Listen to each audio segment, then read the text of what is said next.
سلامتی ہو آپ پر، آپ کے اہل خانہ پر، آپ کے عزیز رشتہ داروں، آپ کے پڑوسیوں، آپ کے شہر والوں اور ہمارے تمام ملک پر سلامتی ہو۔ اللہ تعالیٰ ہم سب کو سلامت رکھے، قائم رکھے، اچھا رکھے، خوش رکھے، خوشیوں کے ساتھ۔ اللہ تبارک کریم ہمارے لوگوں کو بہت لمبی عمر عطا فرمائے، آپ سب کو بھی، آپ سب کی جائز مرادوں کو اللہ تعالیٰ پورا فرمائے۔ اور کیسے مزاج ہیں آپ لوگ؟ اچھے ہیں؟ خوش رہیے۔ آج میں آپ کو اللہ تبارک تعالیٰ کے ایک بہت ہی خوبصورت ترین اسم شریف یا قیوموں کے بارے میں بتانے کی جسارت کر رہا ہوں۔ اس کی توفیق الہی ہے کہ وہ مجھے اس سے یہ کام لے رہا ہے۔ یا قیوموں کا مطلب ہے یا قیوموں کے 156 عدد ہیں، 156 والا 156 عدد ہے، اور اس کا مطلب ہے خلق کو بنانے والا، تمام دنیا کو بنانے والا۔ عنصر اس کا آبی ہے اور جمالی ہے یہ۔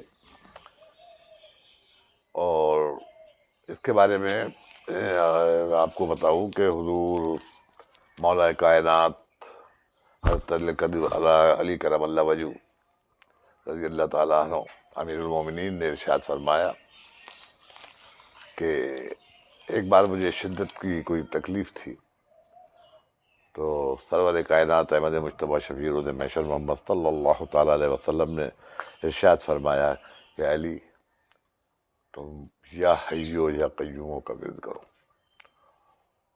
تو جب وہ آپ مولا علی فرماتے ہیں کہ جب میں نے یہ ورد کیا تو مجھے شدت میں مجھے بہت کمی ہوئی اور مجھے بڑا سکون ملا، تکلیف کی شدت میں بہت کمی ہوئی، مجھے سکون ملا۔ اور اس اسم کے شریف کے بارے میں یا حیو یا قیوم کے بارے میں ایک بات اور عرض کر دوں، یہ حیو یا قیوم تمام عاملین کا ورد رہا ہے، اور سارے ہی حضرات اسے اسم اعظم مانتے ہیں۔ اسم اعظم وہ اسم شریف جس کے تبسل سے، جس کے ذریعے سے تمام دعائیں اللہ تبارک تعالیٰ قبول فرماتا ہے، ساری چیزیں زندہ رکھنے والا اور زندہ رہنے والے کی مناسبت سے ہر چیز پہ برکت و رحمت عطا فرماتا ہے۔ اور یہ اس عمل کو پڑھنے والے یا قیوموں کا ورد رکھنے والے کی عمر میں بہت برکت ہوتی ہے، اس کی بہت لمبی عمر ہوتی ہے، کافی دراز عمر ہوتی ہے، بڑی عمر ہوتی ہے۔ عامل پڑھے یا ویسے ہی وہ رکھے، ورد میں رکھے، تو اس کی عمر بہت بڑی ہوگی۔ اچھا، جو بھی مرادیں ہوتی ہیں اس کے یا قیوموں پڑھنے والے کی ساری مرادیں جائز مرادیں پوری ہوتی ہیں۔ دشمنوں پر حاوی رہتا ہے یا قیوموں کا ذاکر جو ہے ہمیشہ دشمنوں پہ حاوی رہتا ہے، اور جو بھی جس بھی معاملے میں چاہتا ہے، جو بھی معاملات ہوتے ہیں تکلیف دہ، اس میں اس کے ذاکر کو یا عامل کو راحت فوراً ملتی ہے۔ اللہ تعالیٰ تمام بہت تیزی کے ساتھ حاجات جو ہے دور پوری فرما دیتا ہے، تکالیف کو دور فرما دیتا ہے، اس میں بھی راحت عطا فرما دیتا ہے۔ اگر کوئی شخص روزانہ صبح کے وقت 156 مرتبہ اسے پڑھے تو تمام دنیا اس سے مسخر ہو جائے، اس کے فیور میں ہو جائے، تمام دنیا مسخر ہو جائے، فیور میں ہو جائے، یعنی اس کی مرید ہو جائے، یہ سمجھ لیجیے، اس کی غلام ہو جائے، اس کا کہنا ماننے لگے۔ اس کا نقش بھی انہیں سارے کاموں میں آتا ہے۔ آپ اپنی بات جائز بات بنوانے کے لیے اس کا ورد کریے، اپنے معاملات میں کامیابی کے لیے اس کا ورد کیجیے، اور جو بھی دنیاوی ضروریات ہیں اور آخرت کی ضروریات ہیں ان سب کے لیے اس کا ورد کریے، یا قیوموں یا قیوموں یا قیوموں۔ اور آپ کو سے عرض کروں کہ حضور جد کریم سیدنا بابا فرید الدین مسعود کا شکر نور اللہ تعالیٰ کا بھی یہ اسم شریف تھا، اور آخری وقت میں آپ کے زبان پر یہی کلمہ طیبہ کے ساتھ یہی الفاظ تھے، یا حیو یا قیوم، جب آپ دنیا سے رخصت ہو رہے تھے۔ یا حیو یا قیوم دونوں ملا کے پڑھیں تو سبحان اللہ۔ یہ حیو کے بارے میں غالباً میں آپ کو پہلے بتا چکا ہوں، اور یہ یا قیوم ملا کے پڑھیں گے تو ویل اینڈ گڈ، اگر ادروائز آپ یا قیوم ہی پڑھیں گے تو اس کے پورے فیض سے اللہ تعالیٰ آپ کو مستفید فرمائے گا، فائدہ پہنچے گا انشاءاللہ تعالیٰ، پریشانیاں دور ہوں گی، خیر و برکت ہوگی، گھر میں خیر و برکت ہوگی، اولاد میں خیر و برکت ہوگی، زن و شوہر میں خیر و برکت ہوگی، محبت قائم ہوگی اور محبتیں پنپیں گی انشاءاللہ تعالیٰ، اور تمام لوگ جو ہیں آپ سے مسخر ہوں گے۔ زکوٰۃ کا طریقہ وہی ثابقہ ہے، 3125 مرتبہ روزانہ پڑھیے، عشاء کے بعد یعنی رات میں ہی پڑھی جاتے ہیں زیادہ تر عمل زکوٰۃ کے والے جو ہیں، اور 40 دن میں انشاءاللہ تعالیٰ زکوٰۃ پوری ہو جائے گی. زکوٰۃ صغیرہ اسے کہتے ہیں. زکوٰۃ کبیرہ کے لیے اور بہت سے معاملات ہیں، بہت سے طریقے ہیں، وہ علیحدہ ہیں، ان سے کوئی مطلب نہیں. ہم لوگوں کے لیے زکوٰۃ صغیرہ ہی کافی ہے.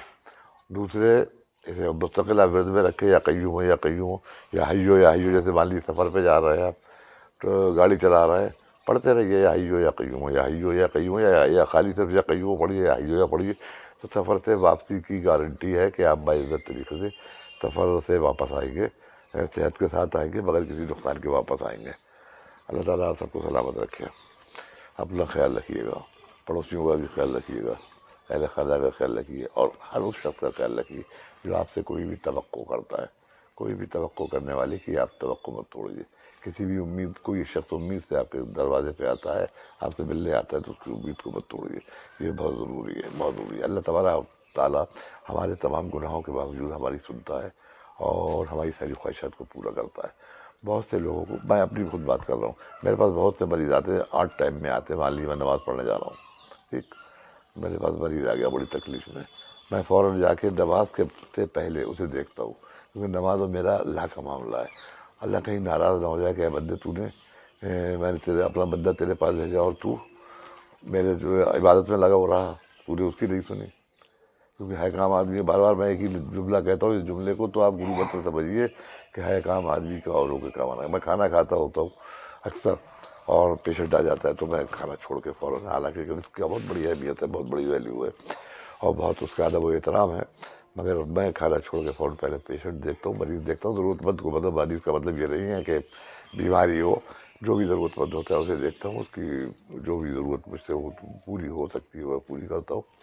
اس کے بعد پھر میں اپنا کھانا، اکثر ایسا ہوتا ہے پھر میرا کھانا چھوٹ جاتا ہے، اور اکثر نماز مجھے قضا ادا کرنا پڑتی ہے، وہ اس کی مہربانی ہے. مگر یہ بہت اہم بات ہے کہ اللہ یہ نہ کہے کہ اے بندے میں نے تیرے پاس اپنے بندے کو بھیجا اور تو نے اپنی بدمعاشی میں، اپنے جسمانی اس کیفیت کے تحت، یا تو نے دنیا داری کے تحت، یا اپنی ویلیو بڑھانے کے لیے اس سے انذار کروایا.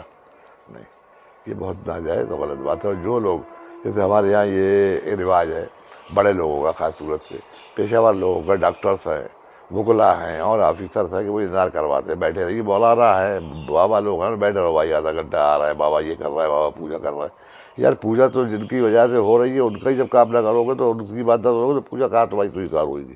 کوئی پوجا سوائی کار نہیں ہوتی. کوئی عبادت تو جب تک اللہ کی مخلوق تو آپ سے خوش نہیں ہے، اللہ تعالیٰ خوش نہیں ہو سکتا، اللہ تعالیٰ خوش نہیں ہو سکتا، تو عبادت آپ کی قبول نہیں کرے گا. اس لیے اس بات کا ذہن میں رکھیے کہ دوسروں کا خیال رکھیے، اپنوں کا خیال رکھیے، اپنے ملنے والوں کا، اور جو آپ سے جس اچھی توقع سے لے کے آپ سے ملنے آ رہا ہے اس کا بھی خیال رکھیے گا. اللہ تعالیٰ آپ سب کو، ہم سب کو اچھے اور نیک راستے میں چلنے کی طاقت و توفیق عطا فرمائے.